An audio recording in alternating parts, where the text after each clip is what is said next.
Young beauty Bhagyashree Borse గురించే చర్చ అంతా. మొన్నే కదా తన పుట్టినరోజు జరుపుకుంది.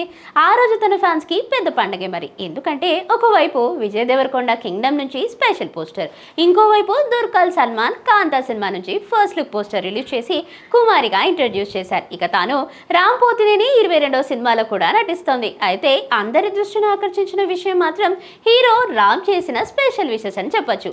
భాగ్యశ్రీ రామ్ కలిసి రాపో 22 సినిమా షూటింగ్ లో పనిచేసినప్పటి నుండి వీరిద్దరి మధ్య ఒక ప్రత్యేక బాండ్ ఏర్పడిందని, ప్రేమలో ఉన్నారన్న వార్తలు కూడా గత కొన్ని నెలలుగా సోషల్ మీడియాలో చక్కర్లు కొడుతున్నాయి. అయితే వీరిద్దరూ ఈ విషయంపై ఇప్పటి వరకు ఎలాంటి స్పందన ఇవ్వలేదు. కానీ ఈ రోజు భాగ్యశ్రీ పుట్టినరోజు సందర్భంగా రామ్ తన సోషల్ మీడియా అకౌంట్లో రాపో 22 నుండి భాగ్యశ్రీ ఫోటో షేర్ చేస్తూ happy birthday baby, may this year bring you all the love, success and happiness that you truly deserve for the person that you are love and luck Rapo అని రాశాడు. ఇందులో baby అని పిలవడం, love and luck అని చెప్పడం అభిమానుల్లో మరింత confusion create చేసింది. ఇప్పటికే వీరి రిలేషన్ పై వచ్చిన రూమర్లకు ఇది మరింత బలం చేకూర్చినట్లయింది.